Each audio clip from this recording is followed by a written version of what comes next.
Perceive, experience, sense. Observe, monitor, reckon. Play, plan, ponder.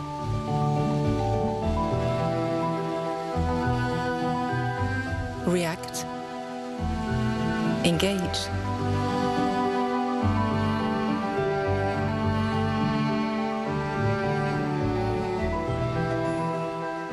Counteract, wait.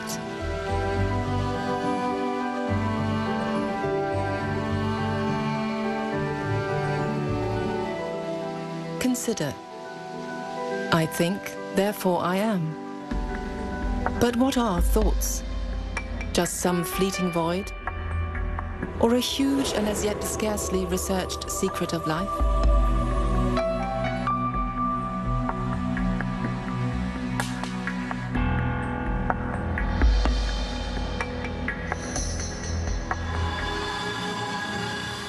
For many generations, researchers have been trying to unravel the nature of human thought. The Narrenturm Asylum in Vienna was the first special facility in the world for housing the so-called mentally ill. The story goes that Emperor Joseph II, who had it built, liked to spend time in the lantern of the tower in order to draw inspiration from the ether of thought emanating from the mad. Rough tools were applied to the investigation of the inner workings of human beings. The secrets of intelligence, creativity, inquisitiveness, and religiosity. Maps of the mind were developed and human personality was linked with the shape of the head. Even faculties of larceny and carnivorousness or murder were traced to locations in the brain. There were no limits to creative speculation. Many thinkers thought about thought. Investigation of the human body was largely complete. Yet what it actually was to be human still remained a mystery. What is the inner world? What is the nature of the psyche? Science had recognized the significance of the brain for consciousness. But is the brain really the very person? Or is the mind more than a mere function of the brain? In order to investigate the mind and consciousness, research was conducted on the brains of both disturbed and exceptionally gifted individuals. The hope was thereby to discover exceptional features from which new insight might be derived. Yet despite the most intricate dissection, it was not really possible to get any closer to that human living essence.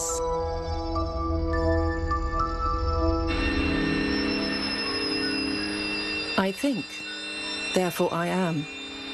But what are thoughts? Towards the close of the 20th century, the application of the latest technology enabled a breakthrough in brain research. Computer-based imaging techniques made it possible for the first time to observe processes in the brain and the effects of thinking and feeling in living subjects. But what are thoughts? Merely measurable electric currents in the brain? Fireworks among the nerve cells within our crania? Is that why we are aware and receptive? Plan, act, react. What lies behind the game of life? What animates and drives our thoughts? And what are the effects of thoughts? The facility to analyze currents in the brain has medical applications. An apparatus has been developed at the Institute for Knowledge Discovery, Graz University of Technology, which allows even the paralyzed to control a computer and move prostheses solely by the power of thought. So have we here found the key to unlocking thoughts? Wir haben nicht den Schlüssel entdeckt, Gedanken zu lesen. Wir verwenden aber wohl das Denken, We have not discovered a key to unlock thoughts, but we do indeed use thought to control various devices and applications on a computer by identifying various thought Im patterns. Wesentlichen so, dass Patienten oder Benutzer durch Essentially, patients or users' distinct thoughts generate patterns in the brain that we measure, and then we try to recognize which pattern it was. das war. Das kann man sich ungefähr so vorstellen. To be specific, imagine thinking of a hand or foot movement, for example. Beispiel eine Handbewegung. And if I know that the user is thinking either of a hand movement or a foot movement, then I can generate a control signal from that and use the control signal quite simply to drive a computer application, like a word processor, for example. Signal kann ich dann ganz einfach eine Computeranwendung, zum Beispiel ein Schreibprogramm, steuern. This hand is being remotely controlled by the thoughts of someone else in this trial. Concentrating on the movement is sufficient to actually move the hand. This technology will make it possible for people, including the paralyzed, to control prostheses or devices through the power of their thoughts. Do the currents or brain waves disclose our innermost mental images? I would have to imagine thousands of cars and thousands of cats simply to be able to distinguish between these two patterns. And moreover, all I know is that was the cat pattern and that was the car pattern. But if you are so mean as to imagine an aeroplane, then I'm left unable to tell whether that was a car or a cat. So I would attribute it either to cat or car.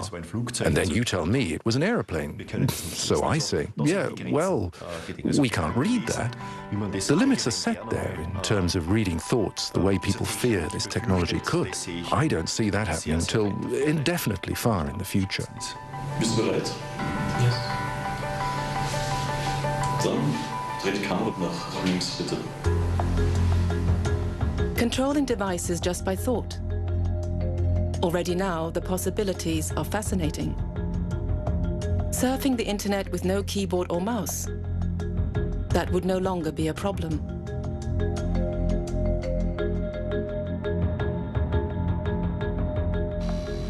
Using the technology under development here, many severely disabled people can enjoy new prospects because they can, once again, take steps to make contact with their surroundings.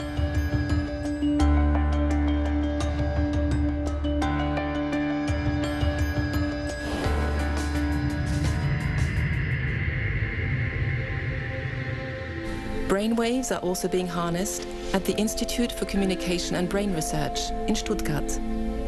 A method has been developed here which uses EEG measurements to draw inferences about personality and mental logjams. Wir können heute mit unserem Messverfahren, also mit der EEG-Spektralanalyse, Today, with our measurement process of EEG spectral analysis, we can capture personality very precisely. This is explained by the fact that we measure the limbic system and draw signals frontally via the forehead. And because we measure the limbic system, through appropriate questioning, we can immediately recognize what is going on in that person at that instant. was sich in dem Moment im Menschen tut. Dass Sie bitte die Augen schließen. Wir fangen jetzt mit der Messung an. Ich stelle Ihnen ein paar Fragen. 4 mal 5, 20, 2 plus 3, 5, 9 plus 1, 10, 6 plus 3, 9. The objective is to use the measurements and answers to derive specific therapies, as when treating learning disorders. Jetzt denken Sie mal bitte an Ihr Zuhause.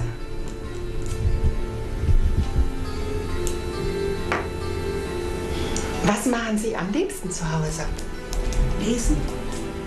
Wir können bei Lernstörungen zum Beispiel With learning disorders, for example, we can open a learning window in the limbic system and then, whatever this adult or child is learning, opening this learning window and hearing the music at the same time means it will be learnt.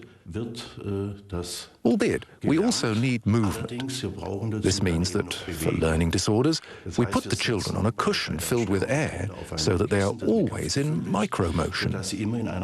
This has the effect that things lodge well in the brain and get networked. We've had great success here. Und da haben wir sehr große Erfolge. Ja.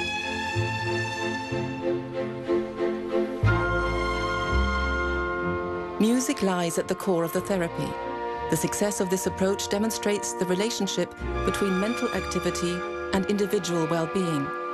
And it also shows the close link between thought and feelings or sensations.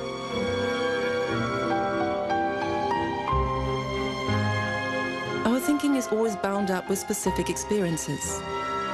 Some brain researchers work on the basis that normally there is no mental activity without emotions.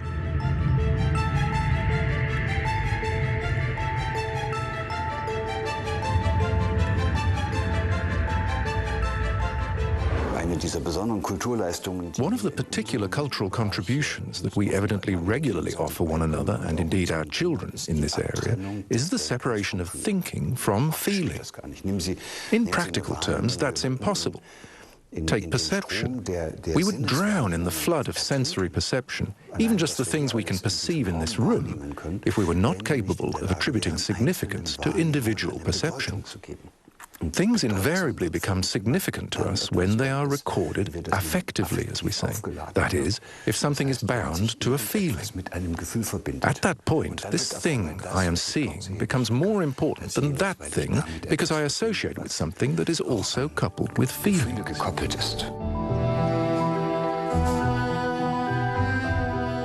The finding that thoughts are coupled with experience, feelings and sensations leads us to question fundamentally many of the developments in our society.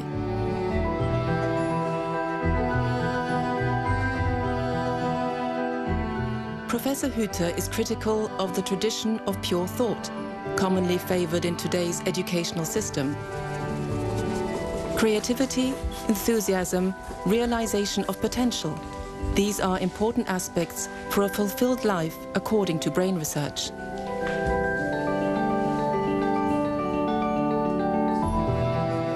Da gibt es im Mittelhirn, also tief unten, Zellgruppen.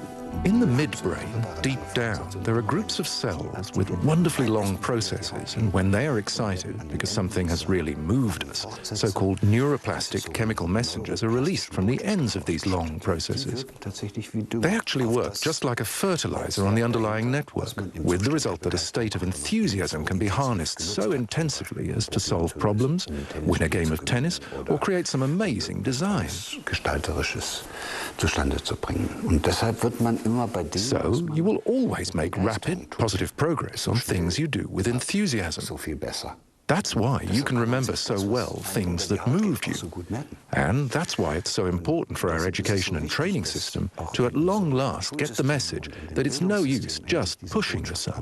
Dass es nichts nützt, wenn man sich anstrengt. Natural enthusiasm instead of uncomfortable cramming. Brain-friendly learning confronts pedagogues with a big task. And the Schrödinger equation is an equation, and the unknown is this wave function psi. In the previous century, we believed that the human brain would not change at all, that it was assembled by genetic programs almost. That's like thinking like a machine, like in a car factory. You have components, nerve cells, you have an assembly plan, genetic program, and then you get a finished car or a finished brain. And then you drive it around for a while and it breaks down and wears out, and then you end up with the car at the scrapyard and yourself in the retirement home.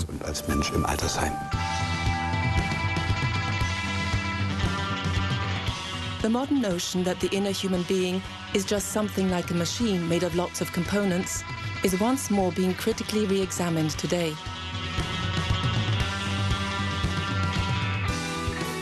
It has become evident that the capacity for enthusiasm is a key, not only for emotional and mental well-being, but also for training the brain. The brain is not a muscle one can train in the expectation of making it exceptionally large through targeted programs of thought. It invariably changes when we do something with enthusiasm.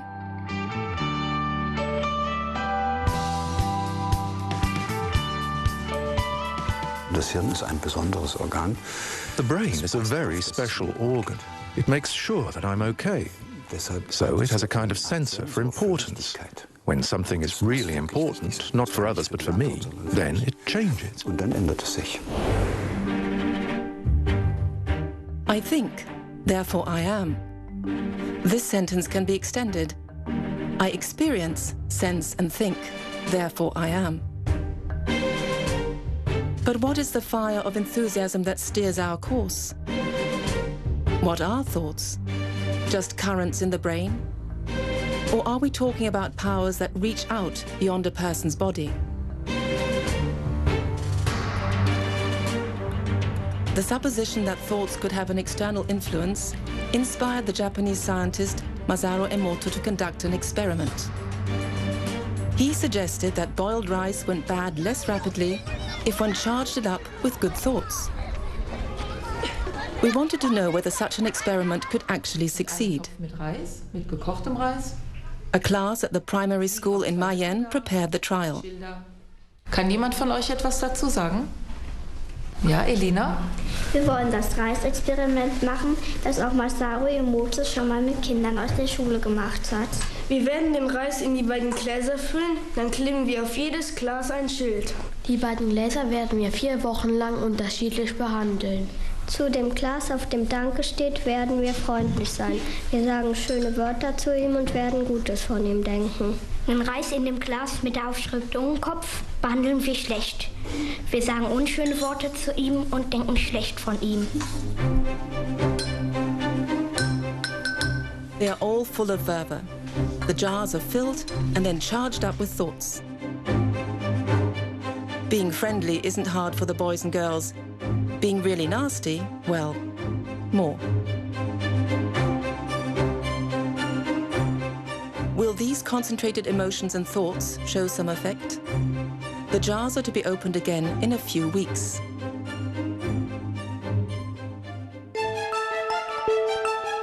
The question as to whether thoughts can have any kind of exterior influence on people has also been the subject of decades of research by the English biologist Dr. Rupert Sheldrake. Well, the standard materialist view, the dominant dogma at the moment, is that mental activity is brain activity. It's all in the head. But the evidence suggests that our minds reach out much further than our heads through attention and intention.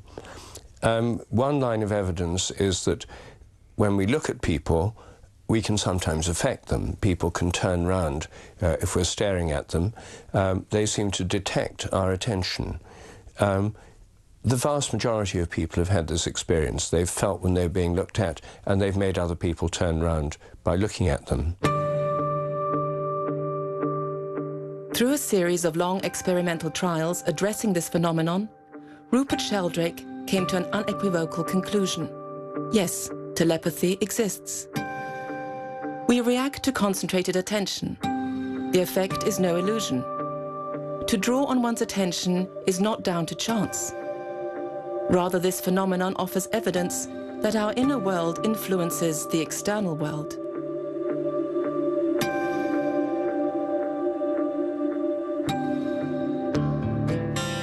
Sensing thoughts and glances is a capability of young and old alike.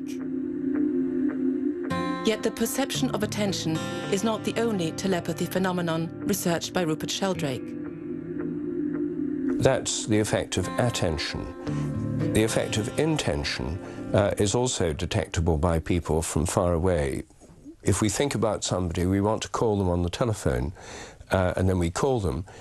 Quite often, people feel our intention before we make the call. They start thinking about us, and when we make the call, they say, "That's funny, I was just thinking about you."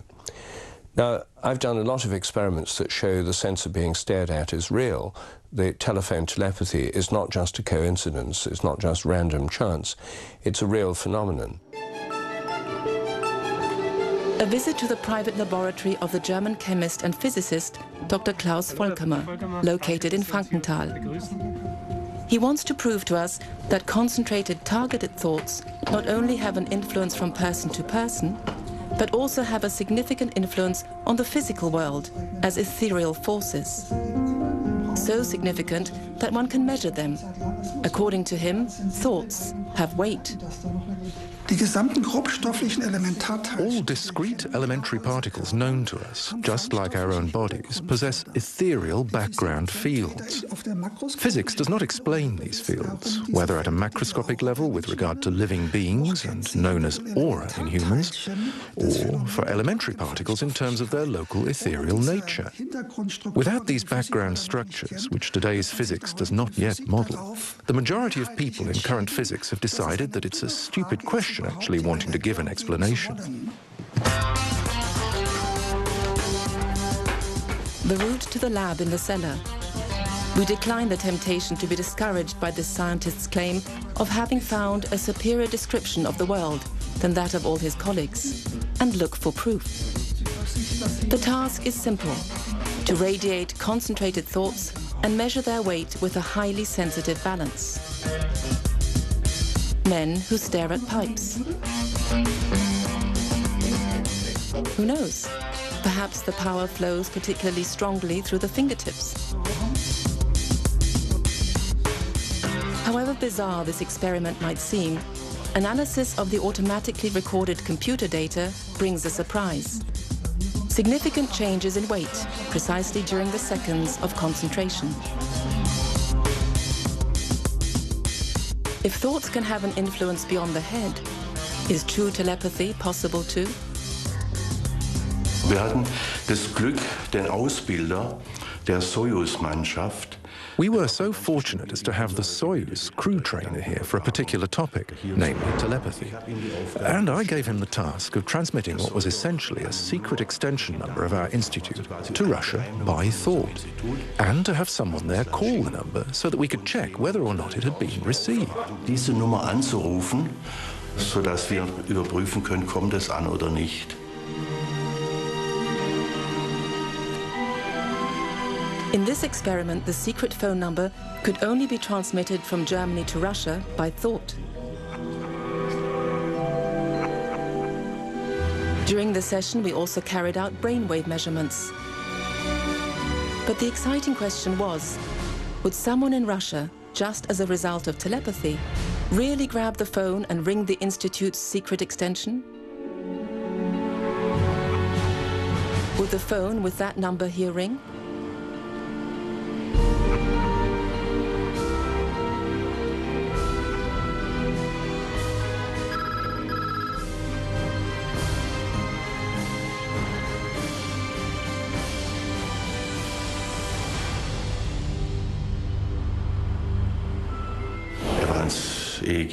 He was hooked up to the EEG, and 3/4 of an hour later, the phone with that number rang, and there actually was a Russian voice on the line. A complete success. Geklappt. Such EEG spectral analyses reveal striking brain waves from people with special capabilities. Those of the Lower Austrian Georg Rieder were particularly striking. He was known as the man with X-ray eyes. We visited him at his practice near Amstetten and asked for a demonstration of his abilities, along the lines of those through which he had often astounded television audiences.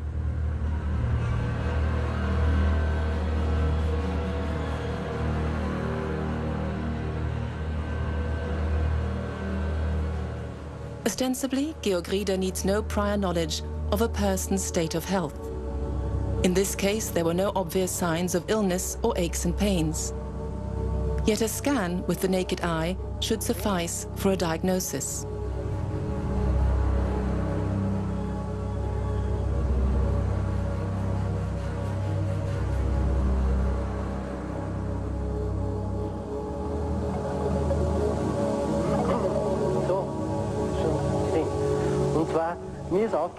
So, spotted.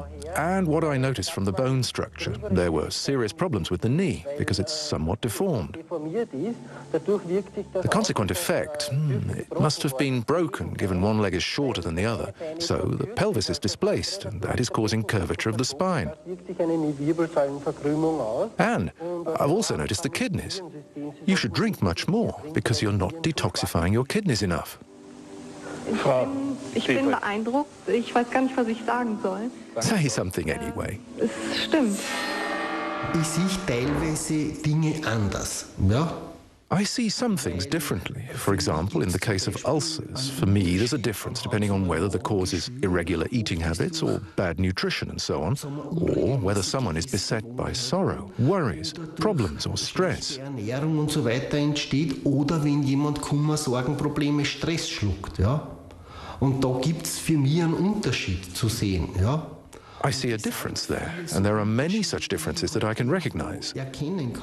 For example, with many people who have had tonsil operations, I've noticed that the thyroid starts to change. Dass sie plötzlich die Schilddrüse anfängt zu verändern.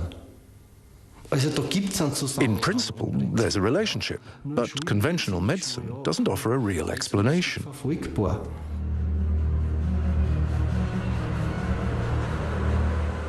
Georg Rieder has already been confronted by many tests. What's behind this wall?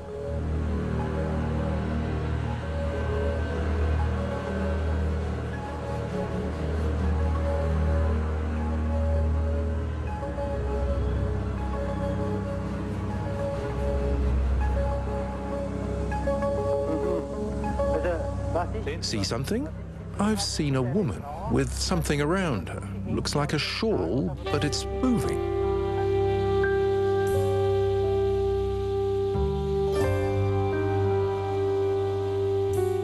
What will come to light through today's test?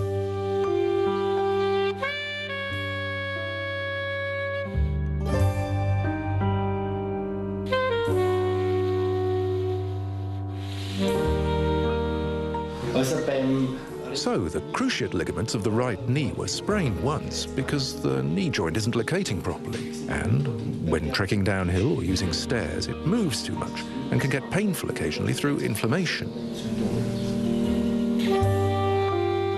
Startling. Georg Rieder's diagnosis confirms existing medical findings and perceived weakness. Through his diagnoses, the man with the X-ray eyes has repeatedly found confirmation of an important relationship. That between thought, a particular state of consciousness, and the state of the body. Zum Beispiel eine Patientin von mir, die hat Angst. For example, one of my patients was frightened. Having got pregnant, she got a diagnosis of cervical cancer. Although she was only 27 years old, they wanted to remove her womb. And she said, no, I don't want that actually, because I would like to have a child, because she had just got to know someone. Ich habe sie dann behandelt. So I treated her, and through the things I spoke to her about and how they're involved, she took control of her life, and all the time she was pregnant, she kept thinking, I hope my child won't be disabled, given that my womb isn't okay. Sie hat Fruchtwasseruntersuchungen. She had amniotic fluid analyses and all the rest, which carries risk. The results were always the same. Everything absolutely fine. Ja. On the day of the birth, this woman was so tied up in knots because, the night before, she had again dreamt that she would bear a disabled child. As a result, the child got stuck in the birth canal. It was too late for a cesarean. They used everything they had to give birth to this baby boy, and he had suffered severe oxygen deprivation. He is both mentally and physically severely disabled, all because of a particular pattern of thought. Every thought aspires to be fulfilled, as much in one direction as in the other. Sowohl in die als auch in die Richtung.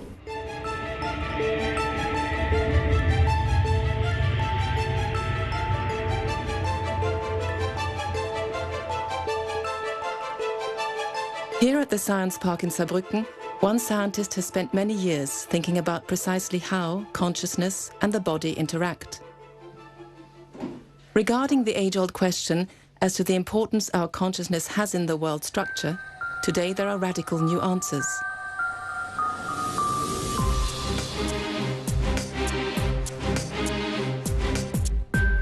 If one examines nature and its principles more precisely, one comes to the conclusion that what we call reality only arises as a result of our consciousness. Ich will was ganz Provokatives jetzt sagen, aber es I'm going to say something altogether provocative now, but no one can disprove it. Namely, that we know nothing of this world, but really absolutely nothing, without the functioning of our consciousness. So, everything we know, everything we see, everything we observe has always and exclusively passed through the looking glass of a human mind possessing consciousness. If it hasn't passed through my consciousness, then it has passed via another human consciousness, and I have hooked up with them. What precisely is consciousness? Now we have to make a distinction. There is not just the consciousness encountered in everyday experience, but also the subconscious. For a long time it has been known that the subconscious controls the body's main functions, namely 95% of my activity. Subconscious, mark you, but there is control, with consciousness only playing a very small part.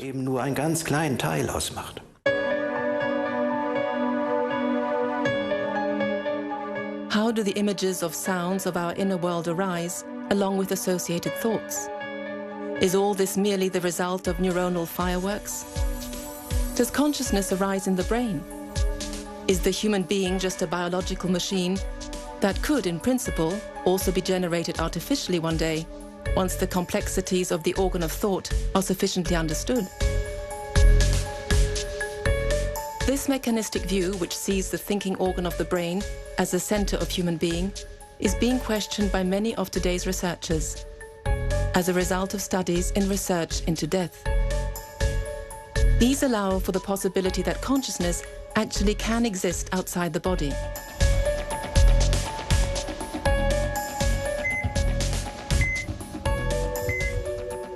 These studies involve posing questions worldwide to people who had been at the threshold of death. Many of them later reported exceptional experiences during that time. Independently of age, gender, religion, and education, those affected described stages of dying.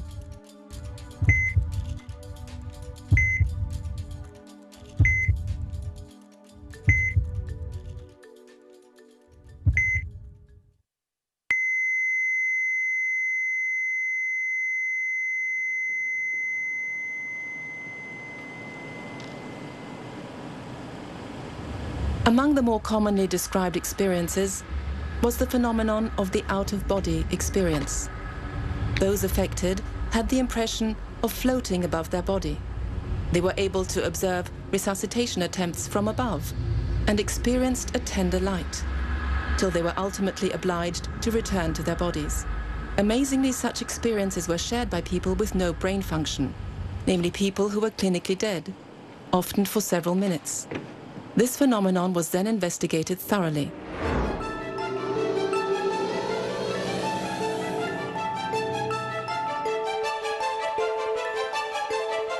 One of the most important studies on this topic was originated by the Dutch cardiologist Dr. Pim van Lommel. He took a deep scientific look at the common near-death experiences which are reported worldwide in order to find out what really lies behind them. His work was disseminated around the world. The question was for me, how is it possible that people can experience an enhanced consciousness during cardiac arrest? And until that moment, there have only been retrospective studies with a high selection of patients. And based on these studies, people thought that the experiences could be caused by lack of oxygen in the brain, anoxia, or fear of death, or hallucinations, or side effects of drugs. But it has never been a real scientific prospective study. So in 1988, we started a prospective study in 10 Dutch hospitals with 344 consecutive survivors of cardiac arrest to study the cause and content of an NDE. For this cardiologist, the studies made it clear. Consciousness can exist outside the body too. As a result, we must reconsider the essence of what it is to be a human being. As a medical student, we have learned that consciousness is a product of brain function. And we have to, this is a never proven hypothesis, and we have to discuss this again, because people with cardiac arrest, we know, and there have been studies done, that when you have cardiac arrest, within seconds you lose consciousness. There are no body reflexes anymore, which is a function of the cortex. There are no brainstem reflexes anymore. The gag reflex, the corneal reflex, and widened pupils are clinical findings. There's no breathing anymore, and the breathing center is close to the brainstem. And when you measure the electrical activity of the brain, which is the EEG, you see a flatline EEG within 15 seconds. And we know that all patients with cardiac arrest, it takes more than 20 seconds, mostly 60 to 120 seconds before they are resuscitated, or mostly even longer. So we know that all these patients with this enhanced consciousness, with this near-death experience, with cognition, with emotions, with clear thoughts, with memories, happens during a period of a non-functioning brain. So the concept we had learned should be discussed again. And in my opinion now is that consciousness is not localized in the brain, and the brain has a facilitating function and not a producing function to experience consciousness. So does our consciousness actually not originate in the body? Does the essence of being extend into another dimension located above thought? But a dimension to which we have lost access because we have attributed an exaggerated significance to the power of thought. And does this inhibit the body's production of its own drugs, which might make extended sentience possible for us?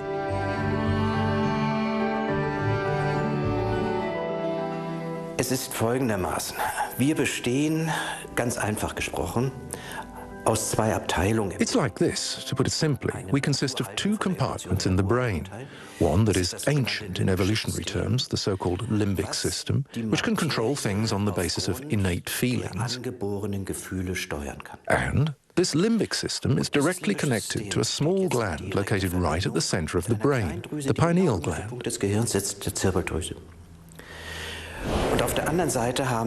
On the other side, as the second part of the brain, we have something that is newer in evolutionary terms, the so-called neocortex.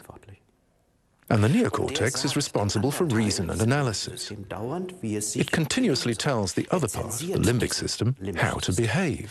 It censors the limbic system, saying, cut down on releasing these drugs and do what seems like everyday stuff.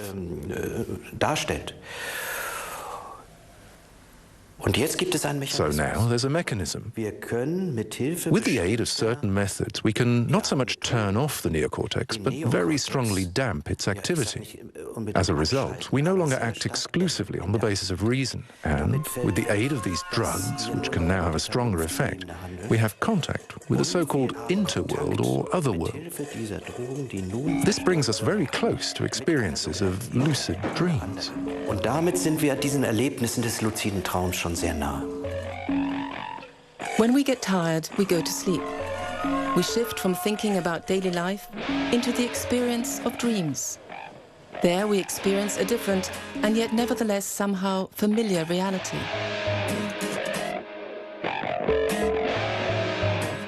Dreams give us access to deeper or higher levels of our personalities. Could lucid dreaming therefore be a key to let us apply our inner powers to daily life?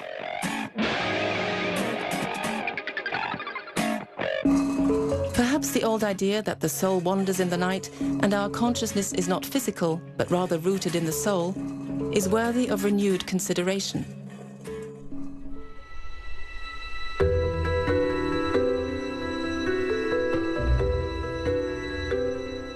For those of a spiritual or religious persuasion, the concept of a soul and an inner world, which the actual ego represents, is altogether familiar. They seek harmony between body and soul. But there are also many researchers who question fundamentally the distinction between material and immaterial. Im Laufe seines Lebens macht Over the course of its life, every creature experiences things, and these experiences are then converted into inner structures. This means that, to a certain extent, the human brain converts immaterial things, namely experiences, into structures, network structures. These network structures are then used and activated in order to reproduce something immaterial, namely thoughts, words, or ideas. So we can probably no longer reconcile the old distinction that this is physical and that is mental. The physicists have long since shown us that, and we probably cannot continue with that old concept of previous century thinking in terms of cause and effect. We are not machines. We are self-organizing beings. So the term self-organization is suddenly such a wonderful new idea, albeit actually very old. We understand it better now because there's an idea nestling within this self-organization process that could now, once again, have something to do with the soul in the form we always described it in the past, namely with intentionality. Something can only organize itself if it wants something.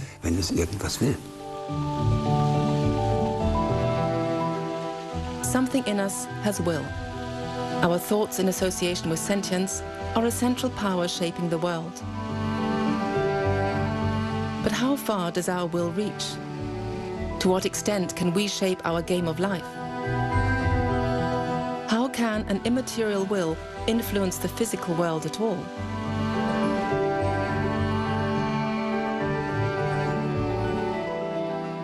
Ich rede jetzt. Mein Geist, I'm talking now. My mind, as my will, is therefore controlling something material. Now we know that nerves and muscles are responsible for my ability to talk now. This involves the creation of so-called action potentials, with membranes being changed. They make proteins, molecules with certain bonds. With my mind, my will, I now have to get into these bonds in such a way that the proteins in the membrane change so that an action potential can arise. In other words, so that every thought that is associated with a feeling, because feelings are the principal switches for this, alters molecular bonds. Now comes something interesting. We now know that this bond takes place through electrons. These electrons have a property, namely angular momentum, which we call spin. And it is precisely this electron property of spin that I can change through my consciousness so as ultimately to be able to influence material. Sodass ich dann schließlich Materie beeinflussen kann. This as yet scarcely researched influence of consciousness could explain occasionally documented cases of spontaneous healing and the much discussed placebo effect. That is, cures that could only be possible as a result of believing in the effect of therapeutic measure. Da ist es dann so, then it means that my body must have assuredness. A belief is an assuredness, knowledge produced in the body. This assuredness arises from feelings, namely confidence, expectation.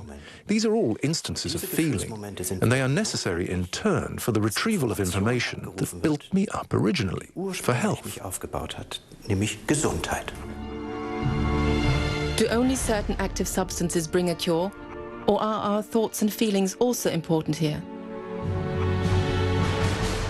Medical practice has shown that even in cases of serious illness, cures are also possible when placebo medication is applied. And conversely, that cures are impossible if the patient does not believe in a successful outcome. Es ist ganz sicher möglich.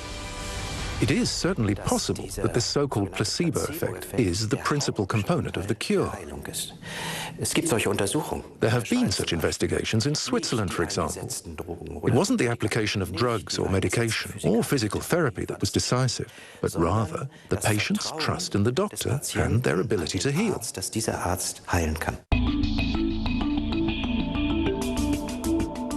Thoughts influence physical well-being and the effectiveness of medication. But what was their effect on the boiled rice? After several weeks, we want to know what has become of our experiment. Opening the jars is exciting. Outwardly, they look really similar. The consistency of the cursed rice seems different, but not really significantly. But how will the rice smell?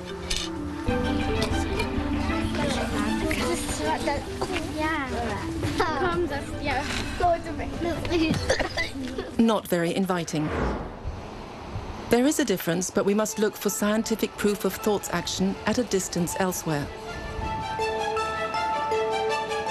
15 years ago at Princeton University in the USA, a large experiment commenced.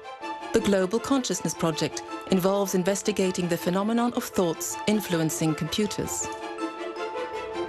There's a history of experiments in laboratories to find out whether human consciousness can change sensitive instruments. And the answer to that question was yes. So one of the questions that we began to ask was, what happens if the group is larger? What happens if the group is far away? And by a couple of easy steps, you get to think of the largest group imaginable, and that's the whole of the population of Earth. And in terms of distance, maybe it would be sensible to have these same kinds of detectors all around the world. So we built a network, which now has about 65 random number generators that are placed all over the world. And they run continuously, taking data that we then later analyze if there's a big event, like a great tragedy or a great celebration. Data are collected for this project second by second in order to document the influence of our thoughts and consciousness. This has also shown an astounding phenomenon. Coincidentally with all events that have an emotional impact on many people worldwide, like the terrorist attacks of 9/11, the random number generators produce significantly different data. So our thoughts and feelings evidently have an effect on the world. So this work says that the answer to the question about consciousness being confined to your skull is no, it's not. There is a kind of presence of mind and consciousness in the world. Otherwise, if it weren't so, these devices, which are just an electronic random coin flipper sitting on a table, it would just go on being random. The idea that our thoughts and feelings have an effect beyond our personal influence is confirmed by quantum philosophy. According to this, every effort of human consciousness could be stored in a field and remain present there, in a way analogous to a computer hard disk.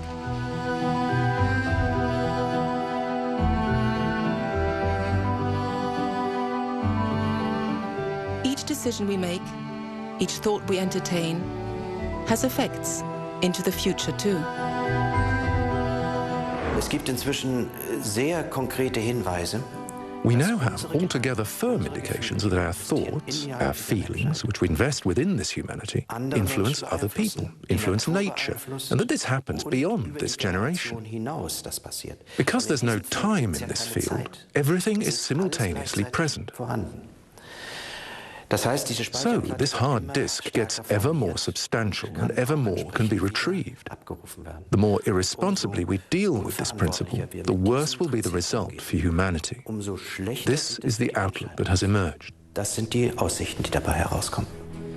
This modern opinion is strongly reminiscent of religious traditions that demand purity of thoughts and feelings from believers. Every thought can be seen as a seed, and the harvest influences the continued path of the soul. Ich denke, dass wir uns leicht vorstellen können, dass wir... I think we can readily imagine wearing a soul suit, and that naturally, through our deeds, words, and above all our thoughts, we can also make this soul suit dirty by having mean, irksome, unclean thoughts that can ultimately burden and stain our soul suit.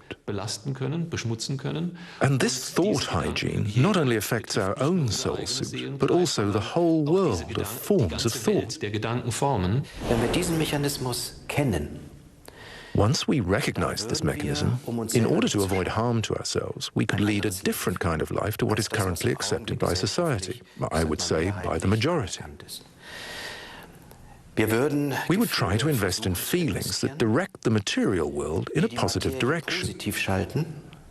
Thinking also of healing and health with a corresponding potential gain in happiness. So what we have created here, bringing more joy to the world, would be stored and made available in multiples to succeeding generations. This would ultimately be a responsibility that is actually good for us and which we would happily honor once we have recognized what it's all about. Was diese Hirnforschung eben in den letzten Jahren herausgearbeitet hat, ist, dass es What we have found from this brain research over the last few years is that we might want to treat one another differently, develop a different culture of relationships, and above all, perhaps we should stop treating each other like resources. Vielleicht damit aufhören sollten, uns gegenseitig wie Ressourcen zu behandeln. Und ich glaube, dass das Zeitalter gekommen ist, wo diese I believe the time has come for this kind of interaction to cease. Ende geht. Und das muss ja auch kommen, weil and this has to happen because we all know that we cannot exploit the world's resources indefinitely. At some point, they're gone. So we're now experiencing a transition from a culture which to date dominated everything, a culture of resource exploitation. There you need really nice hierarchies, you need functioning systems, everything from the top down. That kind of culture is now fading away and will be replaced by a culture in which people start to do the best thing, the thing humans indeed can do.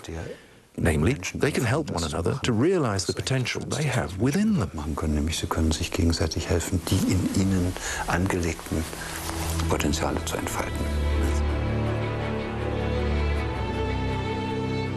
Thoughts are invisible, but they have a great effect, evidently reaching beyond our own bodies. Through thought, we influence our environment and are influenced by it.